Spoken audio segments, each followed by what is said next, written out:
attempt at interviewing someone with a really heavy story, we'll finish the interview and my producers will be like, what are you doing to take care of yourself after that? All right, welcome back. Today's guest is really a corporate storyteller who turned into a self-discovery guru, and we're going to go super deep into her story today. She's a writer, a podcaster of her own, and an entrepreneur multiple times, I just heard. So excited to hear that story. So just get ready for an honest, vulnerable, authentic conversation as we welcome Nicole Christie. And her journey has really been through health crisis, entrepreneurship, and really survival after narcissistic abuse, which I'm sure is just a roller coaster of inspiration for us to just see her journey progress. So let's just dive right in. I just can't wait to learn more about you and just hear how you've just pushed through and just built this life that is so beautiful. So welcome. Thank you for being here.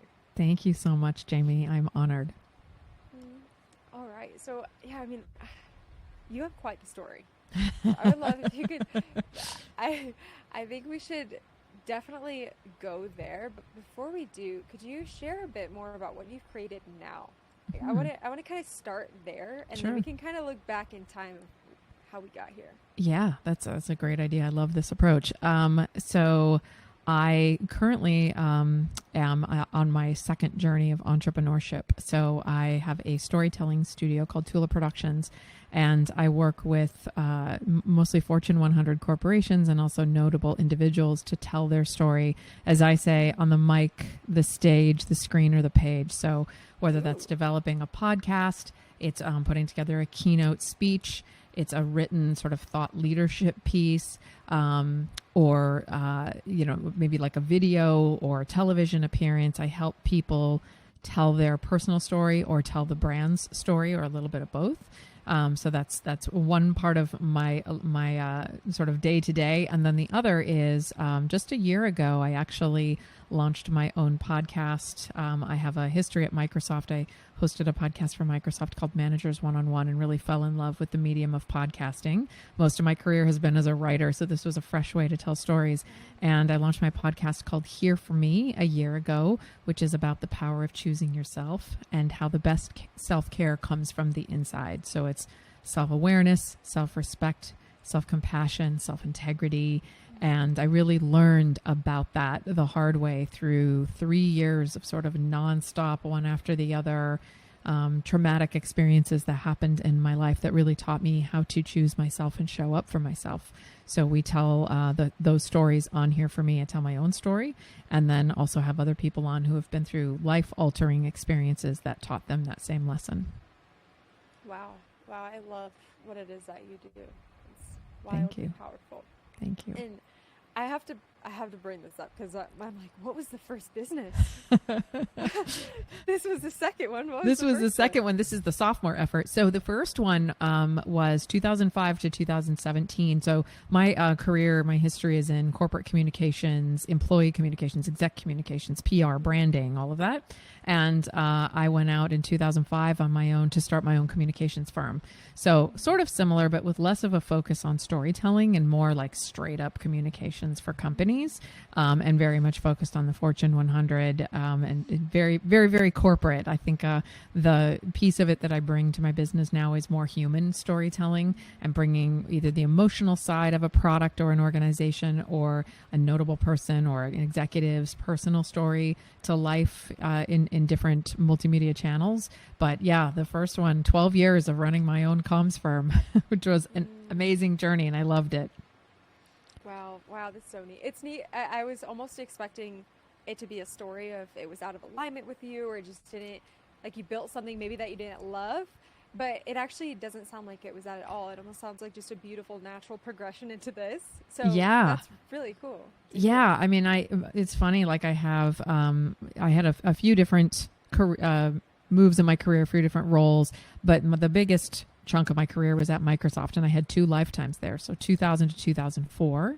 And then I went through some big life changes then, and one was going to New York City, where I'd always wanted to go. And I got a job at a big consulting firm, which was a great firm and really lovely team. But that was the role that was way out of alignment. And I knew that on day 2. And I had known since I set foot in corporate America 10 years prior to that, I knew that I wanted to work for myself. And I knew it'd be something with writing, but it took 10 years to figure out exactly how that would come together. And the consulting firm was really the last piece of that. So my first chapter at Microsoft that started 23 years ago taught me how to do the work, taught me how to do communications, storytelling in a different way than I do now. And then I'm going and working in the communications practice of one of the big global firms in New York. That really taught me to price and scope the work. And I knew I was in the wrong environment, the wrong culture. It was just way too corporate for me. But it took me 10 months. Again, I was going through some personal stuff then too, to really get the courage and go, you know what, I'm going to go out on my own and do this.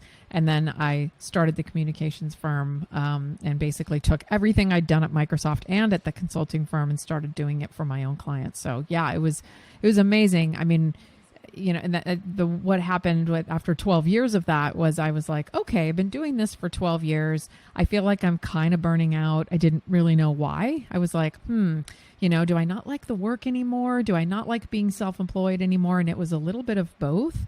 And one of my clients I continued to work for as I do now. Microsoft continues to be one of my clients. So I was working with Microsoft in 2017, and I went in for a meeting, and I hadn't set foot on campus in 6 years. And in that time, Steve Ballmer had left Microsoft, and Satya Nadella had come in as CEO and was really transforming the culture of the company. And I hadn't seen that firsthand because it had been a while since I'd done a project. And I was working with one of my old colleagues from that first lifetime, and I went in and met with him, and I was like, is it just me, or is this culture change palpable? I feel it being on campus. And he was like, Nicole, it's so different. Like it's so incredible what Satya has been doing and how the culture is transforming. And I went to my car and texted my then husband and said, I want my old job back, but up leveled at 3 times the pay. And I'd been gone for 12 years. So, and I just felt like I wanted to go back there. I wanted to learn a different angle of communications. I wanted to do some storytelling in a different way. I was like, I need to just give entrepreneurship a rest. The hustle and bustle of that is just, I need a break from it. But I knew I was going back to Microsoft. I went back from 2017 to 2021 before starting my current venture. But I knew I was going back to learn something new. And Microsoft is very much about growth mindset, stretch, fail, learn. And I thought that's almost like what I need right now. So going back, it put me in the position to do what I'm doing now. I had the opportunity to produce and host a podcast for them, which came out of a talk show series that I just randomly ended up hosting through my colleague who was producing it. Was like, does anybody want to host this? And really found a new passion and a new love for conversations on the air, on camera, and just kind of doing storytelling in a very different way than I'd done in traditional corp comms. So it set me up to do this. And then I would say about 2020, 2021, around that time, around the pandemic time, I was like feeling like it's time to take this out on my own again, but I'm not ready. And that was 2 years ago. I actually said, okay, I'm ready to go. And within a week, I had my first 2 clients from Microsoft, people that I worked with that were like, okay, so when you start your business, because I took a few months off to enjoy the holidays and whatever, can we be your first clients? And yeah, so I call Microsoft my MBA program because it always sets me up to be an entrepreneur. That's amazing. I love that story. It's like a beautiful part of your story, which I want to talk more about that. Like, what has inspired you to start ultimately sharing your own story? Like when was that moment in time? Because all of this was happening. You were working and you were building these businesses, but what was like, I have a story to share. I want to share my story. When did you have that moment? That's a great question. I've been a writer since I was 7. So when I started writing, I wrote my first short story. I wrote chapter books in elementary school that my teachers would read. So I always knew from a very young age I wanted to be a writer, but I didn't know, am I going to be a journalist or a screenwriter or an author? Am I going to be a novelist? I didn't know. But the medium that has always spoken to me and that I've published the most pieces is personal essay. So I've always sort of told my own story, and I have an improv background and a comedy writing background, so there's always a lot of humor in my essays. But that was sort of just something I was doing, on the side that was fun, and I hoped to build maybe more of that into my career, but didn't really know how to do it. It wasn't until I went through, these major crises that I can go into, that I realized I had something that could be of service to people. And I've said pretty much my whole life as a writer, I've wanted nothing more than for my words to make people feel things, whether that's angry, thoughtful, sad, poignant, whatever it is, laughing. I just wanted to evoke emotion through the things that I wrote. And it wasn't until I went through my own journey of the last now 4 years that I was like, oh, actually, it's not about feeling, it's about healing. And so the words that I write, the things that I say on my podcast, the stories that I tell are really to facilitate healing in other people. There's certainly laughter and all of that with some of that too. But yeah, I would say when you're talking about the kind of the current storytelling that I'm doing, it started in 2019. I had an autoimmune reaction to a very simple virus, which you have. How many children do you have? You have your son? One little guy. Yeah. So you probably know about hand, foot, and mouth disease. Yep. Uh-huh. Yeah. So I got that in 2019, a week before my husband and I moved to San Diego. We'd been long distance for 7.5 years from Montreal to Seattle, which is like 2,200 miles apart. And we were finally coming together to live for the first time under the same roof in the same city. So that was going on. I was working at Microsoft. It was a super stressful time, a lot of things launching. And I was also on a memoir writing program, finishing my manuscript and about to do my graduation reading in Seattle.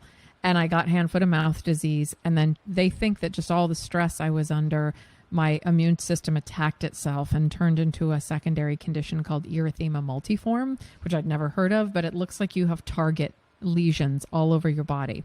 And I had them in my mouth. So I couldn't eat. It was so painful.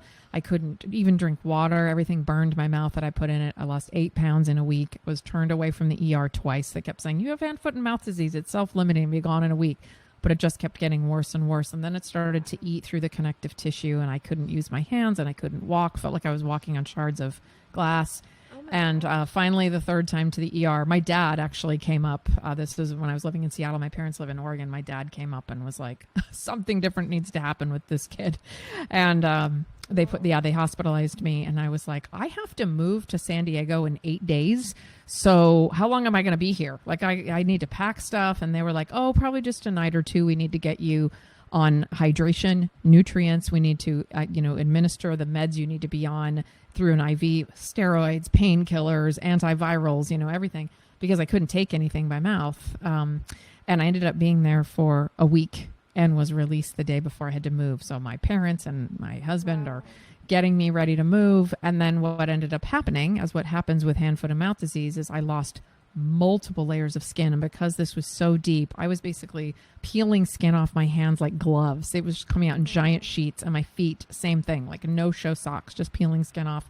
All 10 of my toenails while I was in the hospital turned black, and over the course of a couple months, all popped off. So I had no toenails. It took 2 years for them to come back. They're back normally now, but it took 2 years to do that. And I was not able to move with my husband. They were like, you're filled with open sores. And you're going to go to your parents' house to be rehabilitated. You cannot travel until these have all scabbed over, because you'll get a staph infection and die. So, I went to their house once I was discharged from the hospital, and they decided to tell me when I was being discharged, oh, P.S., there was a 15% chance you were going to die from this because you were going septic. But we've reversed all of that. But my husband at the time was like, what are you talking about? Rehabilitated from that, moved to San Diego 2 weeks after he did. And it took 9 months to really heal, like for me to look normally, for me to be able to walk normally. And then in March of 2020, we all know what happened in March of 2020.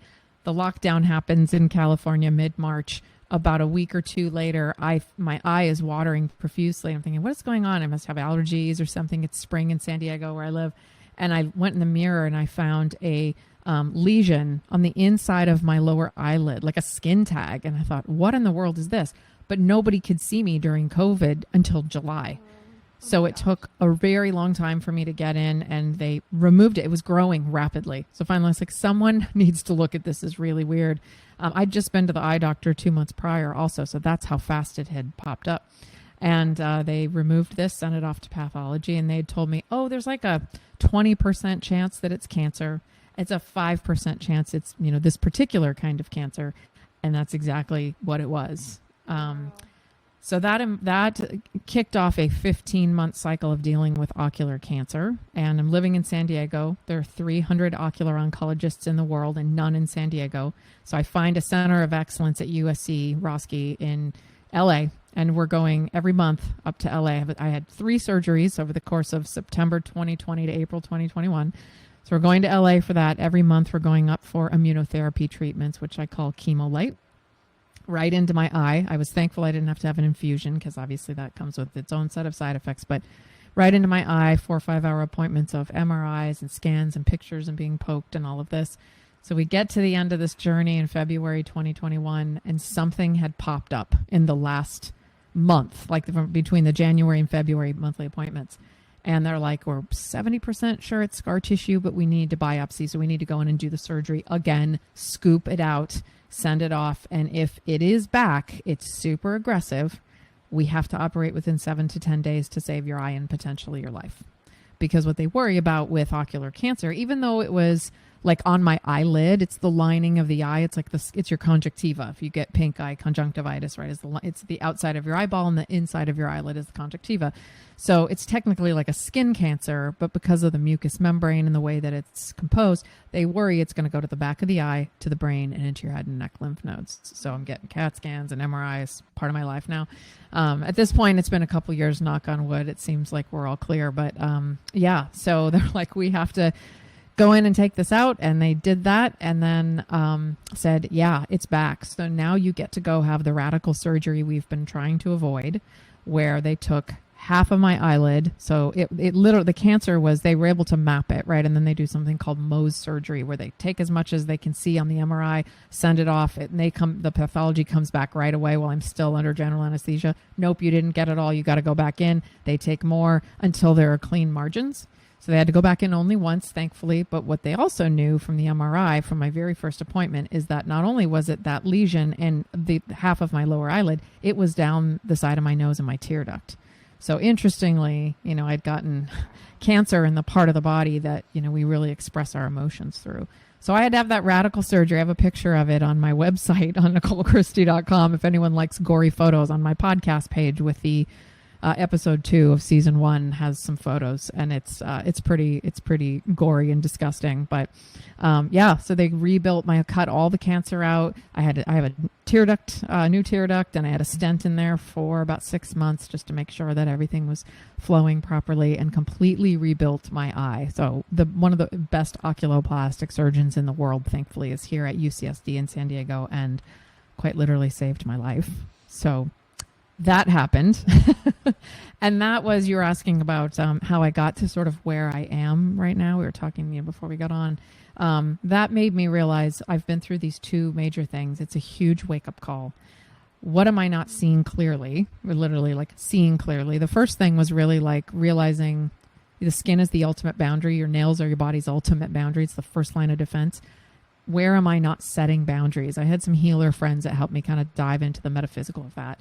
So I was like, I have very poor boundaries with people. I don't take great care of myself emotionally. Physically, I do, but emotionally or mentally don't set boundaries and really make sure my needs are met. And then this made me realize, where am I not seeing clearly? And some cultures believe the left eye is in particular the window to the soul, which is where my cancer was. So I'd been doing a lot of reading about the metaphorical and metaphysical meaning of the left eye. And I was like, I think my window's murky.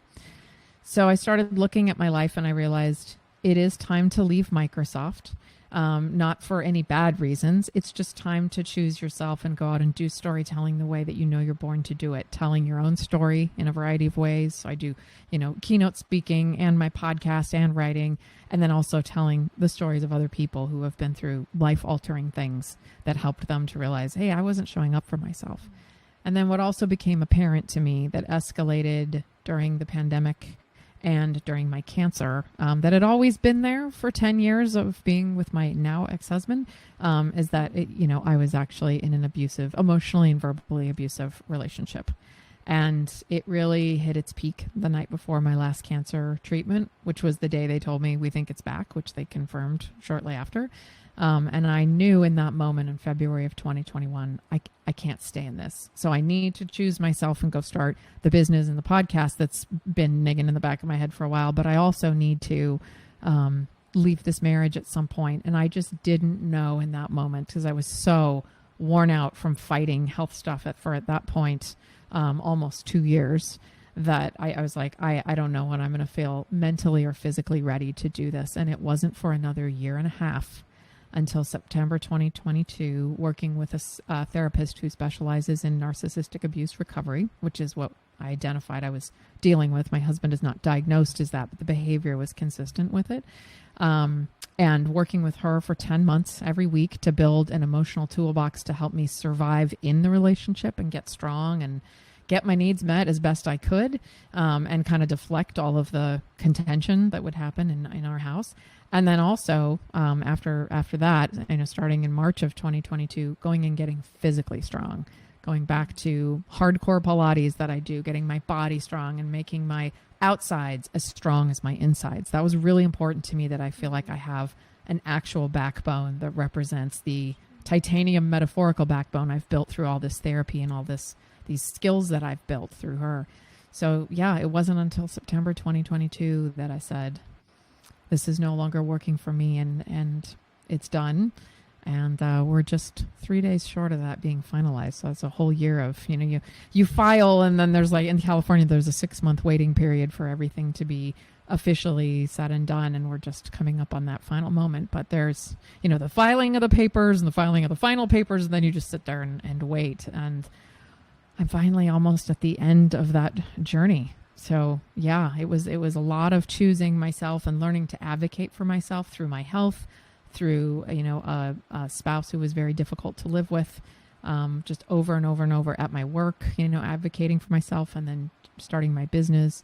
One lesson after another for 3 years straight. Wow. Well, thank you so much for sharing your story. I feel like you just learned from the expert how it's done right there. That's resilience, right? I guess so. That's the lesson I learned from it. So hopefully I can spare other people from having to learn it the hard way. Wow. Yeah. Thank you for sharing. Sure. And congratulations on your recovery and the fact that you're free. Yes. Thank you. Thank you so much. That's what it feels like. It's a new start this weekend. Yeah. Congratulations. Very timely to be speaking about it. Yes, exactly. Well, okay. So then you've just beautifully shared your story. So yeah, we got the firsthand look of how to do that. So just go re-listen to all that. Yeah. Just craft your own following that framework. But when a client comes to you and they have that light bulb for themselves and they say, hey, I want to start sharing my story. I think it's going to help someone. I want to impact lives. I also want to put myself out there a little bit. Like, how do you begin working with them? What does that process look like to really figure out how they can beautifully package and share their story like you've just done? Yeah, it's a kind of a 3-step process that I use. First, it's really what I call a discovery session. So we just dive into, I need to get to know you. And I have, I've worked as a journalist. And so I kind of bring those who, what, when, where, why, how questions in to someone else to get to know them and understand their story. And then we sort of parse out, what are sort of the key milestones. And like for me, for example, when you were asking about my journey, I really talk primarily about these last 4 years. Those are the ones where these big mile markers happened. So it's identifying, are there things throughout their life, or is it just more recent history like what I have? What are those big moments? Maybe there's 3 to 5 topics that they speak about. And then once we identify those, it's like, okay, digging in, what are the 3 key takeaways from each of those things that you want to talk about? And then I can help kind of write that as a writer. I can write those key messages, and then they can review it and sort of think about, how do I put this in my own voice? But it gives them, sort of a key messaging framework, to borrow a corporate communications term that I would use in my work a lot. But it's a key messaging framework that is something, the messages are compelling, they're resonant, and they're consistent. And they can tell them, in any forum. Maybe it's going to be in a keynote. Maybe it's going to be on a podcast like we're doing right now. And then the last piece of it is the coaching part of it. So it's almost like a role modeling. So if you're keynoting, I'm going to go sit in the audience while you're on stage, and we're going to just basically role model, work it out. I'm going to stop you. I'm going to hold on a second, go back, say it this way, and just coach them on it. Or if it's a podcast, we're going to get on a Zoom call, and I'm going to, be the host and ask you these questions and give you the opportunity to work through it. And that's really that's where it all comes together and where it really gels, when they get to kind of practice it. But I do take a very journalistic approach to getting to, like, it's almost like I'm interviewing someone and getting to know them, and then parsing out what are these key things that you have to share that are universally resonant. And now how do you do it in a way that feels comfortable to you? Yeah, I love that style and that approach. And okay, so let's say they follow this framework, they figure out what the milestones are, they dig in what the takeaways would be from there, they're coached by you, so they get that feedback that's needed. What typically like holds them back from doing it? I think the biggest thing, some stage fright? Is there that kind of stuff that kind of comes in? Totally. I think the biggest thing is really vulnerability. It's very hard to, especially if your story is traumatizing in any way. Trying not to re-traumatize yourself is a challenge. And so part of that training process, even before we get into sort of the role modeling, is really like, how do you, and this does a very Here For Me, my podcast, approach, but how are you there for yourself?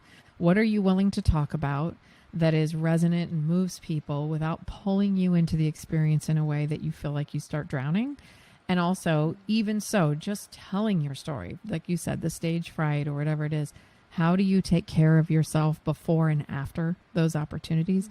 And I can say, I'm on your show right now, I've learned this firsthand telling my story on podcasts for the last 6 months. It's given me a new level of empathy. I've worked with executives and notable people for years and years and years on this, and consider myself an empathic and empathetic person, but never really understood the vulnerability hangover that happens, particularly for me when I talk about the abuse, not so much my journey, with entrepreneurship or even my health issues. That doesn't, but the abuse stuff really pulls me underwater. And I've had to figure out, how do I stay above that? How do I focus? And then how do I care for myself before and after? So we identify those things too. Like, what do you do? Do you just clear your calendar for the whole day? I did a live episode actually of my podcast in April, and it's a dear friend of mine who's a chef in Seattle, Renee Erickson, shared in that episode with people who were asking questions of how she had cleared her whole day. She's like, I just had a really slow day today. I didn't go into my restaurants. My executive chef said, it's fine. Just log off, take care of yourself, go for a walk. She had a very slow day that allowed her to show up and be like, I can step into the vulnerability now and really address my journey. So things like that, just getting to know yourself. I coach people through that.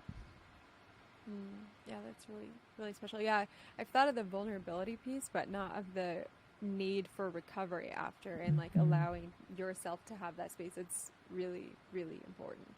Absolutely. Yeah. And even for you as a podcast host, I know that I sometimes, if I'm interviewing someone with a really heavy story, we'll finish the interview and my producers will be like, what are you doing to take care of yourself after that? Especially if I identify as a highly sensitive person. If you're a sensitive, intuitive person, that's really important. So even when it's not your story, you're holding space. You're holding space for me now. So you should go do something nice for yourself, like get a pedicure or take an Epsom salt bath or a walk in nature, but something that you can discharge the energy from just holding space for people. So it really goes both ways. Yeah, I'm actually going to take that I do a lot of coaching sessions every day, and that's the same thing. I'm holding so much space for others, and that energy has a way of sometimes like penetrating into my area, and it's easy to just have back-to-backs all day long, and no breathing room. Got that Palo Santo, like, hello. Yes, Palo Santo is so great. That's a good one. That's a really good one. I'm so glad to hear that you do that. Just whatever works for you. Everybody's different. Yeah. So then I would love to bring the podcast in, because sure. I look back on my journey and I really realized that deciding to launch the podcast has been one of the best ways to find my voice, learn how to share my story, be okay being vulnerable and authentic, and realize the sky's not going to fall. Yeah. I'm not going to die. You're all right. Everything's going to be fine. So I'd be curious for you, because before we get on here, you mentioned that you typically recommend that to your clients as a way to share their story. I'd be curious your experience with your personal podcast and how that's enabled you to have your own stage, maybe your own personal growth with that, and then also why you do recommend that to your clients. Yeah, just personal storytelling in general. Yeah, using the medium of podcasting. Oh, yeah. I mean, I think, and I'm speaking, preaching to the choir here. I mean, for me, what I love about podcasting is the opportunity to have a conversation versus like a straight up Q&A. You and I are talking. The conversation piece of it that's different, journalistic, press junkets and Q&As that I would do is like, you're giving back, right? So you're adding to the story. It's not just you're getting information from the guest and staying a fairly neutral source. It's actually conversation. So you're you're just sharing about the Palo Santo and whatever. That's what I love about it. It's conversational, and conversation is healing. And for me, after the pandemic, I mean, I've always been a conversationalist and someone who's not afraid to go really deep. But I really was craving that after the pandemic. And I think everybody was, because we were so isolated from each other. So for me, that's why that medium was healing. And especially the kind of things that we talk about on here for me. I mean, this season, we just kicked off season 3 on the 27th of September. This season is some of the most intense but beautiful conversations about people who went through things that could have just leveled them. I mean, mental illness, abuse, addiction, given 6 months to live, like stuff that's more grave than anything I've shared, and then manage to get to the other side of that and prevail and find purpose. And it's really beautiful. I don't know that you could do an in-depth feature or profile, but it's not the same as hearing it in someone else's voice. And you were asking about clients and why I recommend that. I think there is real healing power in telling your own story in your own voice. You can certainly, I said I've done it through essays for many years, because podcasts weren't a thing for a long time when I was first doing that. But that to me is, you're sitting down with someone else. It's one-on-one. It's just the two of you, and you fall into a space where you almost forget that it's not a press interview. You're not on stage. You're not on camera. We're on camera, but like we are, we'd be doing it like a FaceTime call or something. And that intimacy is so powerful, and people feel that. And that to me is why podcasting is such a powerful medium. Okay, you're going to like this. I feel really called to share right now. Yeah, absolutely. Please do. So I completely agree. And I also feel even when it's just yourself and you maybe even just try to connect to that one person on the other side of the microphone, then you're really able to share things that maybe you've never shared with anyone before either. And one thing that we're doing, so my fiance and I are actually launching a Together podcast. Super cool. We just filmed our second episode, his second episode ever. I love it.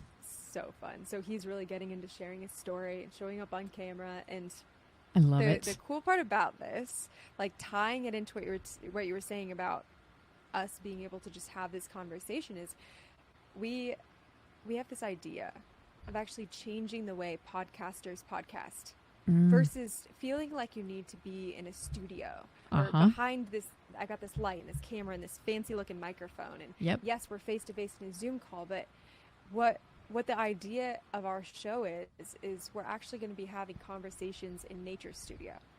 And think like fireside chats where we're already masterminding. Here's the problem is we would be creekside all summer long or hanging out on our floaties, and we'd be masterminding back and forth, just having killer ideas. I would get inspired, leave him when we were flowing to go upstairs and film a podcast episode because I felt like I had to be in a studio. And so we're trying to break that. And what we're realizing is that, you can just have a beer by the fire, hear the crackles of the fire. And it's so much more authentic feeling.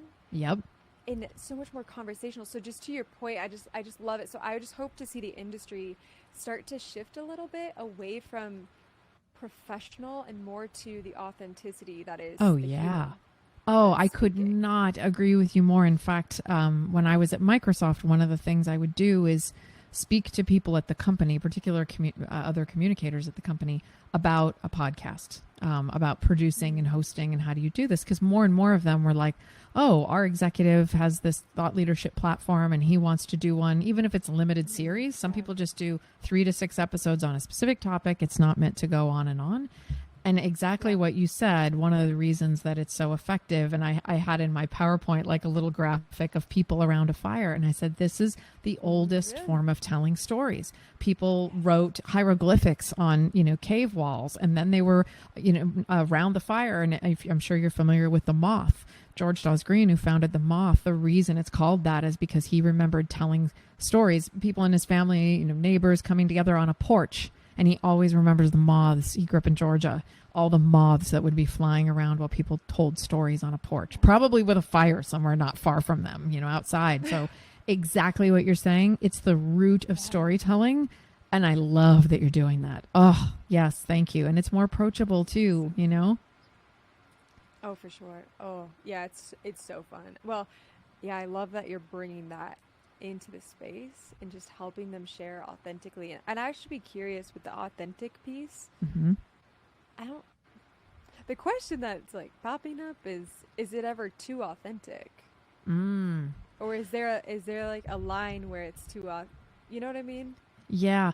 I mean, I know that I certainly, we're talking about, the vulnerability hangover. I've certainly experienced that going on some podcasts where I've gotten so comfortable, that I just start getting very loose-lipped and say things that maybe I didn't want to. So that absolutely happens. And I think one of the things I work with people on is, where is your boundary? So for me, for example, my boundary is I will not identify my ex-husband, and I will never say anything that he did, because that's his story. Like, first of all, it's, I don't want to invade his privacy. I'm just sharing what I experienced. So I try to talk about what it felt like. How I knew something was not right in our relationship and our dynamic. And what makes that more universal too is that, other people can relate. Oh, I feel like that. Oh, but what caused it may not be universal, probably isn't really at all. And so I think that's the piece of it of like, I will not say these things because then it's going to get too authentic. And it's something I would share with my best friend, but it's not really, I'm not here to vent. I'm here to try to impart a lesson, and those details aren't important. And you really have to work on that specifically. It's one of the things we do, with storytelling is these are the boundaries that you don't cross, because it will not serve the listener. And it also just takes you back into remembering things that, it's not that it's not good to remember it, but that forum isn't the right place for it. That's really interesting, sharing it through your own lens. I honestly get this question all the time, and I love how you worded that.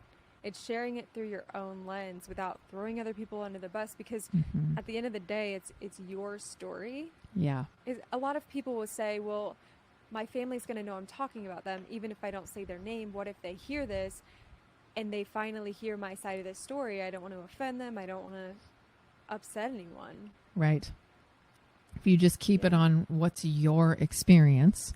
And the way I sometimes word it is less about, he said, she said, whatever. That's not the important part of it. If you're writing a screenplay or a novel and you're telling a full story, that's different, right? Like, you have dialogue to paint a picture, but you're just getting up and saying, in my case, I recognized I was in an emotionally and verbally abusive relationship, and this is how it felt. This is how I knew that's what was happening, what it was about me that primed me for that. And then how did I get to the other side of it? What did that treatment look like? What am I feeling now? How did I survive it? So remember, it's like, this is your experience. Yeah. It's powerful. Yeah. And the lesson that came of it. Yeah. The example I love to share, Cecily Strong, in her memoir, I don't know if anybody's read it, but she was also in an abusive relationship. And I believe that she sent the manuscript to her ex-boyfriend for his blessing on it, essentially. I don't know if I'm sure she didn't identify him, but I think he told her no. And so there's 11 blank pages in the middle of her book.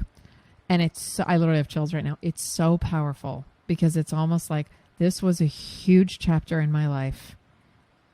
And you just fill in the blanks and you know exactly how much that affected her. You don't need to know the details. The 11 pages that are blank tell you. It's kind of amazing how she managed to do that without saying a single word. Wow. It's almost, yeah, what it's showing me is by leaving out those details, if we go back to your personal story, by you not sharing all the details, we're not able to get lost in the weeds. Yes. It's almost sharing more without oversharing. Exactly. That's exactly it. Yeah. Wow. Yeah. That's really powerful that she did that. Yeah. That was pretty incredible. And I literally don't think that was intentional. Someone had the idea, her editor or something, of like, let's just leave these pages blank and let that speak for itself. That you're exactly right. The details don't matter. They pull you into also an emotion where you start feeling the other person's pain. And that's not really the intent. You want to, storytelling to resonate with people, but you can do that just by talking about how you feel and your emotion and what you're going through as you go through that, without being like, and then this happened, and then this happened. And people's brains just start to spin and they start to get upset, and then they lose clarity and get brain foggy the same way you did going through that, which is not what you want people to do. Unless you're writing a movie or a novel. That's a different story, but that's a completely different approach than just synthesizing a lesson for an audience, whether it's podcast or in a keynote, whatever it is, so that they can take something away that you've imparted. Yeah, you don't want to get them so deep, and even relating back to themselves and their own stuff. You don't want to get them too deep into that either. Exactly. So maybe they can't take the lesson away. That makes sense. Yeah, exactly. Wow. Well, I'd also be curious, like, is there anything else coming up for you that you feel called to share, that you want to leave the audience with? Yeah. The newest season of Here For Me just was released, and we're in the thick of that right now. And at the season, we do themed seasons. So this season is Prevail. The first one was Wake Up Calls, and the second was Detours, and the third is Prevail. So it's the phoenix rising from the ashes. And like I said, the stories are pretty heavy, but the result of that, the prevailing, is so powerful and inspiring. So I hope that people will listen to that. We have a little mini season for the new year on transforming and sort of finding yourself through two people's personal stories, two women who went through some pretty epic things and found a new self, which many people want to do in the new year. So that will come out in January. Okay. And then season 4 is Reclaim. So it's how do you take yourself back after something. So we're always telling a story that's like life-altering in some way, but the ways that people showed up for themselves are different based on the theme. They either woke up and were like, oh my God, I'm not choosing myself, or they navigated a detour, or they rose from the ashes, or they completely transformed who they are and became the best version of themselves, or they took themselves back and then became that much more powerful. So yeah, I would encourage people to listen to Hear From Me. I'm out telling the story on stages in different ways and speaking. So that's really exciting. It's fun to be in front of people live. And that's happening. And then I'm just expanding the number of people that I'm doing personal storytelling with, people who are like ready to share on a podcast or going to do a keynote speech of their own or starting their own podcast and want to incorporate personal storytelling. So yeah, that's what's coming up for me right now. I love it. And it just reminds me of being here in Sedona. Our plan was to travel the whole West Coast, and this was the first place we came, and we haven't left yet. So, and how long have you been there? Since January. Okay, yeah, it's almost a year. I know. But like, what just happened? That place is well. I don't have to tell you this. The spirituality of Sedona is pure magic. I'm a very woo-woo person, so I just love that you're there. Oh, you get it. It's okay, because you said rise from the ashes. So I was actually so I went in town and I did this somatic breathwork experience. And have you done one before? I did somatic experiencing with my therapist when I was going through abuse recovery. So I know about that, but this is maybe a little bit of a different turn. I'm curious, I want to hear about it. Yeah, it's honestly magic. You have to experience it for yourself, but it's like an hour-long breathwork session. It's very, very deep breathing, and it allows you to access your subconscious mind. And before you get into that, they have you pull a card, but also share a tarot card word. or like an oracle or Yes. something. Yeah. Speaking my language. Share your word. And this was actually right around the time of the Maui fires, and that's actually where my son was born. And so the word that came up for me was phoenix, rising from the ashes. And what was super interesting in this, every experience that you have with somatic breathwork is going to be different. And in this experience, I was actually able to connect to the fact that moving to Sedona, quite frankly, burned everything that I had built to the ground, to ashes. Everything changed. Yeah. Seriously. Yeah. Even now, something interesting happened too. But but it's helped us beautifully like rebuild and truly, since then, rise from the ashes. And it's like I saw this phoenix like rise up over the planet, and just, but that is the transformation that I've experienced being in Sedona. Oh my God, that's so powerful. Circle.